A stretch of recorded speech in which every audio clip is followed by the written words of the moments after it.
আসসালামু আলাইকুম, শুভেচ্ছা সহ স্বাগত জানাচ্ছি প্রত্যেককে চ্যানেল আই সংবাদে। আমি রিতা রেজা। শুরুতেই জানিয়ে দিচ্ছি ফ্রেশ আটা ময়দা সুজি সংবাদ শিরোনাম।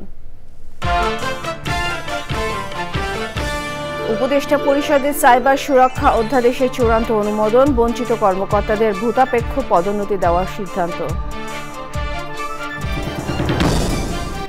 শেখ হাসিনাকে ফেরত চেয়ে দিল্লিকে লেখা চিঠির উত্তরের অপেক্ষায় বাংলাদেশ, বন্দি বিনিময় চুক্তিতে পাঠানোর সময় উল্লেখ নেই মন্তব্য। এবং শেখ হাসিনার বিরুদ্ধে ২১,০০০ কোটি টাকার দুর্নীতির অনুসন্ধানে তথ্য চেয়ে দুদকের চিঠি, পদ্মা সেতু দুর্নীতির ষড়যন্ত্র মামলা পুনঃতদন্ত শুরু। সংবাদ শিরোনামগুলো জানাচ্ছিলাম। এখনকার এই সংবাদ আয়োজন একই সঙ্গে চ্যানেলের ইউটিউব চ্যানেল এবং চ্যানেলের ওটিটি প্ল্যাটফর্ম আইস্ক্রিনে লাইভ স্ট্রিম হচ্ছে। সাইবার সুরক্ষা অধ্যাদেশে চূড়ান্ত অনুমোদন দিয়েছে উপদেষ্টা পরিষদ। প্রধান উপদেষ্টার প্রেস উইংয়ের সংবাদ সম্মেলনে জানানো হয়েছে, সাইবার সুরক্ষা অধ্যাদেশ গণমাধ্যমের স্বাধীনতাকে কোনোভাবেই ক্ষুণ্ণ করবে না, বরং সুরক্ষা দেবে। উপদেষ্টা পরিষদের বৈঠকে পদোন্নতি বঞ্চিত কর্মকর্তাদের সুপার নিউমারি পদোন্নতি দেওয়ারও সিদ্ধান্ত হয়েছে। চকমারিথা রিপোর্ট। প্রধান উপদেষ্টা অধ্যাপক মোহাম্মদ ইউনূসের সভাপতিত্বে রাজধানীর তেজগাঁয়ে প্রধান উপদেষ্টার কার্যালয়ে মঙ্গলবার অন্তর্বর্তীকালীন সরকারের উপদেষ্টা পরিষদের বৈঠক অনুষ্ঠিত হয়। বৈঠক সম্পর্কে জানাতে সন্ধ্যায় ফরেন সার্ভিস একাডেমিতে প্রধান উপদেষ্টার প্রেস উইংয়ের সংবাদ সম্মেলন। ১১৯ জনকে সচিব পদে, ৪১ জনকে গ্রেড 1-এ এবং অতিরিক্ত সচিব পদে ৫২৮ জন এবং যুগ্ম সচিব পদে ৭২ জন এবং উপসচিব পদে ৪ জন কর্মকর্তাকে ভূতাপক্ষে পদোন্নতি প্রদানের সুপারিশ করেছে। সাইবার সুরক্ষা অধ্যাদেশ ২০২৪-এর খসড়া চূড়ান্ত অনুমোদিত হয়েছে। সাংবাদিকরা জানতে চান সাইবার সুরক্ষা অধ্যাদেশের খুঁটিনাটি। এই যে নতুন যে সাইবার সুরক্ষা যে অধ্যাদেশ, এটার মাধ্যমে যেরকম সাইবার স্পেসও যেরকম সুরক্ষিত হবে আমাদের সমস্ত ভালনারেবল পিপলের জন্য, সমস্ত মানুষের জন্য, ঠিক এট দ্য সেম টাইম এটা আমাদের মিডিয়া ফ্রিডমকে প্রোটেক্ট করবে। এটা কোনোভাবেই আপনার স্বাধীনতাকে সংকুচিত করবে না। গত সরকারের অনিয়ম এবং দুর্নীতি নিয়ে সাংবাদিকদের প্রশ্নের জবাব দেন প্রেস সচিব। শেখ হাসিনার বিষয়ে আমরা খুবই টপ প্রায়োরিটিতে, এটা আপনি জানেন উনি একটা চোরতন্ত্র এখানে জারি করেছিলেন। তো সেই চোরতন্ত্রে কারা কারা আসলে তার সাথে এই মহাচুরিতে জড়িত ছিল, এটা বাংলাদেশের মানুষ জানতে চায় এবং এটা জানানোটা আমাদের একটা নৈতিক দায়িত্ব। প্রধান উপদেষ্টার প্রেস সচিব গণমাধ্যম কর্মীদের অনুরোধ করেন অপরাধ সংক্রান্ত রিপোর্টে সঠিক পরিসংখ্যান দেওয়ার। চকর মালিথা, চ্যানেল আই, ঢাকা। সাবেক প্রধানমন্ত্রী শেখ হাসিনাকে ফেরত চেয়ে দিল্লিকে লেখা চিঠির উত্তরের অপেক্ষায় বাংলাদেশ। সাংবাদিকদের প্রশ্নের উত্তরে পররাষ্ট্র মন্ত্রণালয়ের মুখপাত্র জানান, স্বাভাবিক সময় অপেক্ষার পর তাগিদপত্র দেবে ঢাকা। তবে বাংলাদেশ ও ভারতের মধ্যে বন্দি বিনিময় চুক্তিতে কোনো সময়কাল উল্লেখ নেই বলে জানান মুখপাত্র। পান্থ রহমান জানাচ্ছেন বিস্তারিত। পররাষ্ট্র মন্ত্রণালয়ের নিয়মিত সাপ্তাহিক ব্রিফিংয়ে সাম্প্রতিক ইস্যুগুলো তুলে ধরার পর প্রশ্নের মুখোমুখি হন মুখপাত্র। গতকালকে এই কূটনৈতিক পত্রটা হস্তান্তর করা হয়েছে এবং এখন পর্যন্ত আমাদের জানা মতে সরকারি চ্যানেলে আমরা কোনো উত্তর পাইনি। এই মুহূর্তে এটা নিয়ে কোনো মন্তব্য আমরা করব না, বরঞ্চ আমরা অপেক্ষা করব ভারত সরকারের উত্তরের জন্য। প্রশ্নোত্তর পর্বে ওঠে সাবেক প্রধানমন্ত্রী শেখ হাসিনাকে দেশে আনতে দেয়া পররাষ্ট্র মন্ত্রণালয়ের চিঠির প্রসঙ্গ। যে কোনো জিনিসের উত্তর দেওয়ার একটা স্বাভাবিক সময় আছে, যদি সেই সময়ের মধ্যে উত্তর না আসে তাহলে এটার আরেকটা তাগিদপত্র দেওয়া হবে, আবার জানানো হবে যে আমরা এটার জন্য উত্তর এক্সপেক্ট করছি। আপনি যদি কোনো একটা চুক্তি নেগোশিয়েট করেন, সেই চুক্তির জন্য বিভিন্ন উত্তর প্রতি উত্তর বিভিন্ন পর্যায়ে হতে থাকে। এটা বছর পার হয়ে যায়, অনেক বছর পার হয়ে যায়। এটা যতটুকু সময় দুই দেশের সরকার মনে করবে যে এটা কারেক্ট, তারা সেভাবেই ডিসাইড করবে। বাংলাদেশের সাম্প্রতিক হত্যাযজ্ঞের ঘটনা তদন্তে জাতিসংঘের প্রতিনিধি দলকে মন্ত্রণালয় সহযোগিতা করছে বলেও জানান তিনি। কোনো এনটিটির কাছ থেকে আমাদের তথ্য পাওয়া এখনো বাকি আছে, বাট পররাষ্ট্র মন্ত্রণালয় আন্তরিকভাবে চেষ্টা করছে এটা যত দ্রুত পাওয়া সম্ভব। এটা পেলে জাতিসংঘের তদন্ত কমিটির কাছে এটা পাঠিয়ে দেওয়া হবে। আরও 4 লাখ রোহিঙ্গা রাখাইনে অপেক্ষা করছে উল্লেখ করে মুখপাত্র বলেন, নতুন করে রোহিঙ্গা অনুপ্রবেশ ঠেকানো এবং সীমান্ত নিরাপত্তায় সতর্ক আছে বিজিবি। পাথর রহমান, চ্যানেল আই, ঢাকা। শেখ হাসিনার বিরুদ্ধে 8 প্রকল্পে 21,000 কোটি টাকার দুর্নীতির অনুসন্ধানে তথ্য চেয়ে প্রধান উপদেষ্টার কার্যালয় সহ বিভিন্ন দফতরে চিঠি দিয়েছে দুর্নীতি দমন কমিশন। একই সাথে পদ্মা সেতু দুর্নীতির ষড়যন্ত্র মামলা পুনরায় তদন্ত শুরু করেছে দুদক। এছাড়া জ্ঞাত আয় বহির্ভূত সম্পদ অর্জনের অভিযোগে সাবেক স্থানীয় সরকার প্রতিমন্ত্রী স্বপন আচার্য সহ কয়েকজন মন্ত্রী এমপির বিরুদ্ধে মামলা করেছে দুদক। রোকসানা আমির রিপোর্ট করছেন। সাবেক প্রধানমন্ত্রী শেখ হাসিনার বিরুদ্ধে ক্ষমতার অপব্যবহার, প্রতারণা ও অনিয়ম দুর্নীতির মাধ্যমে আশ্রয়ন প্রকল্প, বেবজা সহ 8 প্রকল্প বাস্তবায়নের আড়ালে 21,000 কোটি টাকা অর্থ আত্মসাতের অভিযোগ রয়েছে। প্রকল্পের সবশেষ অবস্থা সংক্রান্ত যাবতীয় নথি চেয়ে প্রধান উপদেষ্টার কার্যালয় সহ বিভিন্ন দপ্তরে চিঠি দিয়েছে দুদক। এ নিয়ে ব্রিফিংয়ে প্রশ্ন ছিল দুদকের প্রতিরোধ সেলের মহাপরিচালকের কাছে। অনুসন্ধান দলের সদস্যরা দালিলিক প্রমাণাদি সংগ্রহের জন্য বিভিন্ন দপ্তরে পত্র লিখছেন। এটা তাদের অনুসন্ধান কাজের অংশ। তথ্যাদি পাওয়ার পরে এগুলি পর্যালোচনা করবেন তারা, এবং এটার সাথে অভিযোগ প্রমাণের সহায়ক এবং অভিযোগ সংশ্লিষ্ট যারা থাকবেন তাদের সবাইকে তাদের কাছে জিজ্ঞাসাবাদ করা হবে। দুপক্ষকে অভিযোগ প্রমাণের সহায়ক এবং অভিযোগ সংশ্লিষ্ট যারা থাকবেন তাদেরকে এই বিষয়ে জিজ্ঞাসাবাদ করা হবে। জ্ঞাত আয় বহির্ভূত সম্পদ অর্জনের অভিযোগে সাবেক স্থানীয় সরকার প্রতিমন্ত্রী স্বপন ভট্টাচার্য ও তার স্ত্রী তন্দ্রা ভট্টাচার্য, রাজশাহী 5 আসনের সাবেক এমপি ডাক্তার মনসুর রহমানের বিরুদ্ধে মামলা করেছে দুদক। অভিযোগ সংশ্লিষ্ট স্বপন ভট্টাচার্য সাবেক প্রতিমন্ত্রী 5 কর্তৃক জ্ঞাত আয়ের উৎস বহির্ভূত অস্বাভাবিক লেনদেনের অভিযোগে এটি মামলা রুজু হয়েছে। সাবেক খাদ্যমন্ত্রী সাধন চন্দ্র মজুমদারের 65টি ব্যাংক হিসাবে 43 কোটি টাকা লেনদেনে সাবেক সচিব ইসমাইল হোসেনের সম্পৃক্ততা পেয়েছে দুর্নীতি দমন commission. Roksana Amin, channel I, Dhaka. রংপুরে অনুষ্ঠিত কর্মশালায় বিভাগটির বহুমাত্রিক দারিদ্র্য, কর্মসংস্থান ও জীবনযাত্রার মান উন্নয়নে নানান সুপারিশমালা তুলে ধরা হয়েছে। এই বিভাগের বৈষম্য নিরসন না হওয়া পর্যন্ত নিয়মতান্ত্রিক আন্দোলনের মাধ্যমে ধারাবাহিক কর্মসূচি চালিয়ে যাওয়ার প্রত্যয় ব্যক্ত করেছেন নানান শ্রেণী পেশার মানুষ। এহসানুল হক সুমনের ভিডিওচিত্রে মেইনা লাভলি রিপোর্ট। উন্নয়ন বৈষম্যের শিকার রংপুর বিভাগের বহুমাত্রিক দারিদ্র্য, শিল্পায়নে বন্ধ্যাত্ব ও বাজেট বৈষম্য নিরসনে করণীয় শীর্ষক কর্মশালার আয়োজন করে রংপুর বিভাগ বৈষম্য নিরসন আন্দোলন। রংপুর নগরীর এনজিও ফোরাম মিলনায়তনে কর্মশালায় বিশ্ববিদ্যালয়ের শিক্ষক, শিক্ষার্থী, রাজনীতিবিদ, সুশীল সমাজের প্রতিনিধি ও সাংবাদিক সহ বিভিন্ন শ্রেণী পেশার মানুষ এতে অংশ নেন। এই দরিদ্র দূরকরণ এবং কর্মসংস্থান, জীবনযাত্রার মান উন্নয়নে রংপুরের অবদান আছে, বাংলাদেশের সব ক্ষেত্রে অবদান আছে, সেই জায়গাটাকে আমরা একটা মাত্রায় নিয়ে যেতে চাই। এই বহুমাত্রিক দারিদ্রতা যেন দূর হয় এবং আমাদের যে বাজেট বৈষম্য, এই বাজেট বৈষম্য যাতে সমতায় ফিরে আসে। পিছিয়ে থাকা রংপুর বিভাগকে এগিয়ে নিতে সব শ্রেণী পেশার মানুষকে ঐক্যবদ্ধ হওয়ার আহ্বান জানান বিশিষ্ট জনেরা। সব শ্রেণী পেশার, সব মতের মানুষকে এক পথে এক জায়গায় আমাদের মিলিত করতে হবে। রংপুরের দাবিটাকে জাতীয় পর্যায়ে উচ্চারিত করতে হবে আমাদের। আবু সাইদের শ্রেষ্ঠ জেলা হিসেবে আমরা পরিগণিত করতে পারি, তাহলে জাতি হিসেবে এবং আবু সাইদের অবদান হিসেবে কিছু হলেও আমরা ঋণী থেকে মুক্ত হতে পারবো। বৈষম্য নিরসনে ধারাবাহিক কর্মসূচি চালিয়ে যাওয়ার কথা জানানো হয় কর্মশালায়।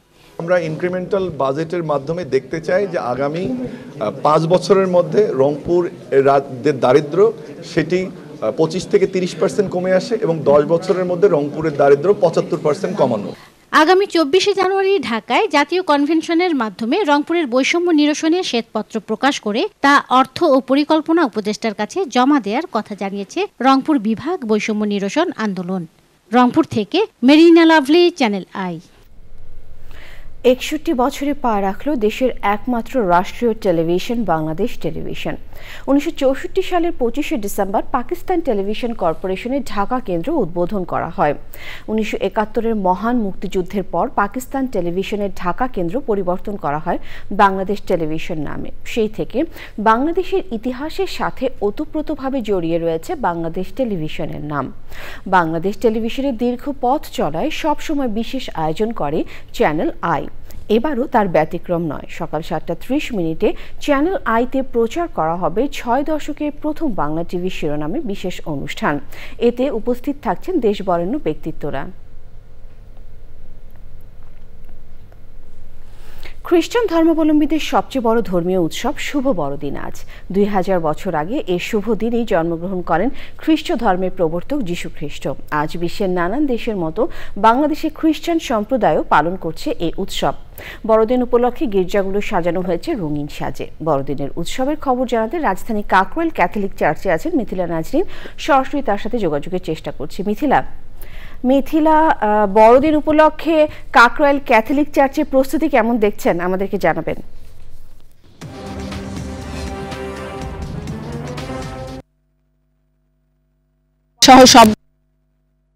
আমার পেছনে কাকরাইল চার্চের যে ছবিটি আপনারা দেখতে পাচ্ছেন, সেখানে কিন্তু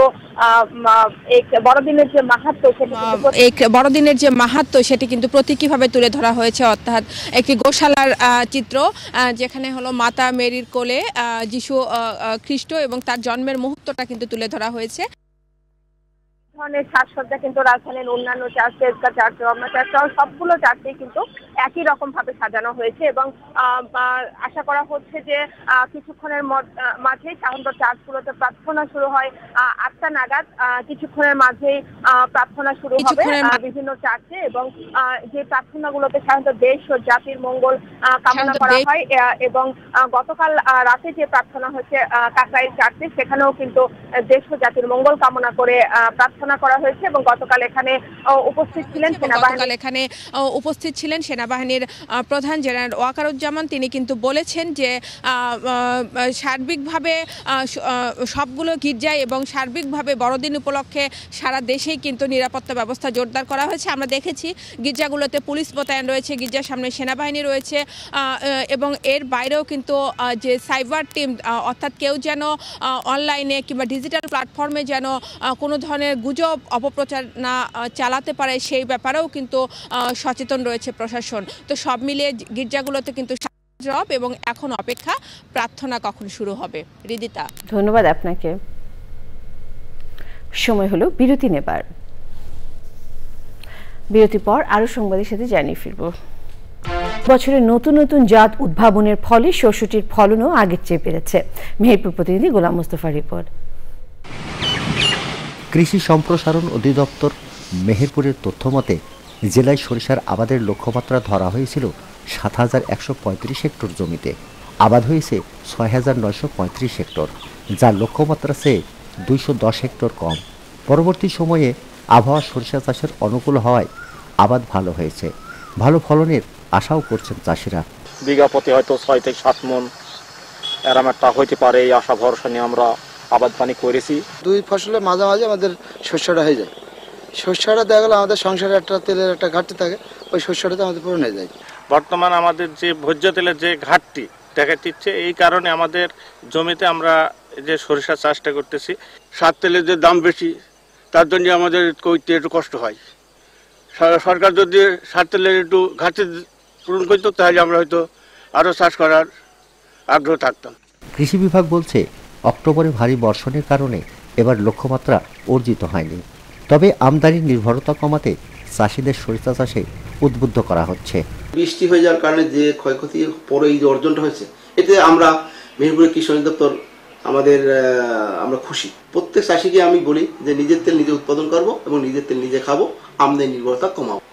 সরকারি প্রণোদনার সরিষা বীজ ও সার প্রকৃত চাষিরা পেলে সরিষা চাষ আরও ভালো হবে বলে মনে করেন চাষিরা। মেহেরপুর থেকে গোলাম মোস্তফা, চ্যানেল আই। প্রকৃতি সংবাদ।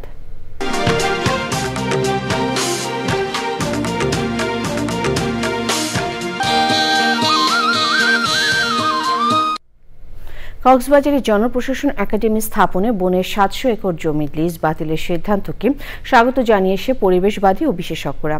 ফেরত পাওয়া বনাঞ্চলে বন্যপ্রাণীর অভয়ারণ্য গড়ে তোলার পরিকল্পনা দিয়েছে বন বিভাগ। প্রাণ প্রকৃতি রক্ষায় এই উদ্যোগকে মাইল ফলক বলছেন সব মহল। কক্সবাজার থেকে নুরুল আলমের ভিডিওচিত্রে সারারাজু মানিকের রিপোর্ট। নিয়ম বহির্ভূতভাবে বঙ্গবন্ধু প্রশাসন ক্যাডার ট্রেনিং একাডেমি প্রতিষ্ঠায় 2022 সালে সংরক্ষিত এই বনভূমির ৭০০ একর জমি জনপ্রশাসন মন্ত্রণালয়কে লিজ দেয় সরকার। প্রাণ প্রকৃতি ধ্বংসের এই সিদ্ধান্তের প্রতিবাদে উচ্চ আদালতে রিট করে কক্সবাজার নাগরিক ফোরাম। মামলা দায়ের করার পরেই মূলত এই ৭০০ একর আমরা রক্ষা করতে পেরেছি, এটাই হচ্ছে সত্য। কারণ 2021 সালে যদি এটা মহামান্য হাইকোর্ট বাতিল স্টে না করত, তাহলে এখানে এতদিনে ব্যাপক কার্যক্রম শুরু করত। এখন এটা ভূমি মন্ত্রণালয় বাতিল করেছে, এটা আমরা মহামান্য হাইকোর্টের কাছে তুলে ধরব। জমি ফিরে পাওয়ায় খুশি বনজীবীরা। আমরা এখানে থাকতে চাই, এখানে আমরা ঘরবাড়ি করছি, অনেক কষ্ট করছি, আমরা এখানে থাকতে পারলে আমরা খুশি। আল্লাহর ওয়াস্তে যদি সরকার যদি দান করে আমাদের এখানে চিরালোচনা হ্যাশট্যাগ দিলে আমরা সরকারকে একটু ধন্যবাদ দিই আর কি। বনায়ন সহ প্রাণ প্রকৃতি রক্ষায় এরই মধ্যে বিভিন্ন পরিকল্পনা নিয়েছে বন বিভাগ। অনেক পশু পাখি আছে এখানে যেগুলো এগুলো আশ্রয়স্থল হিসাবে গড়ে উঠেছে। এই আশ্রয়স্থল যাতে ক্ষতিগ্রস্ত না হয়, ভ্রমণ পিপাসু যারা আছে তারা তাদের যাতে এই বাগান এলাকাটা দৃষ্টি আকর্ষণ করতে পারে, এইভাবে একটা সুন্দর পরিকল্পনা নিচ্ছি। জলবায়ু পরিবর্তনের ঝুঁকি মোকাবেলা ও পরিবেশের ভারসাম্য রক্ষায় আরও উদ্যোগী হওয়ার তাগিদ পরিবেশবিদদের। এখানকার যে প্রাণী রয়েছে, এই অনন্য এই প্রাণীকুল এবং উদ্ভিদকুল এবং এই যে আবহাওয়ার যে একটা আবহাওয়াগত যে ভূমিকা, সেই জন্য আমাদের এই হিমচুরি ইকোসিস্টেমস রক্ষা করতে হবে। এইটা যেহেতু পর্যটক এলাকা, সাথে সাথে এই পাহাড়গুলো সংরক্ষণ করে পর্যটকরা যাতে একসাথে সমুদ্র সাগর দেখতে পায় সেই ব্যবস্থা করা। পরিবেশ ও জনস্বার্থ বিরোধী উন্নয়ন কর্মকাণ্ড বন্ধে কার্যকর পদক্ষেপের তাগিদ পরিবেশবিদদের। এখানকার পরিবেশ প্রতিবেশ রক্ষা করে পাহাড়গুলোকে সংরক্ষণের মাধ্যমে আগামীর জন্য একটি সুন্দর ও পরিবেশ বান্ধব বাংলাদেশ গড়ার প্রত্যয় ব্যক্ত করেছেন পরিবেশবিদরা। তারা বলছেন সরকার যেন এ ব্যাপারে দ্রুত উদ্যোগ গ্রহণ করে। কক্সবাজার সদরের ঝিলংজার শুকনাছড়ি পাহাড় থেকে সরওয়ারাজ মানিক, চ্যানেল আই। এবারে খেলার খবর।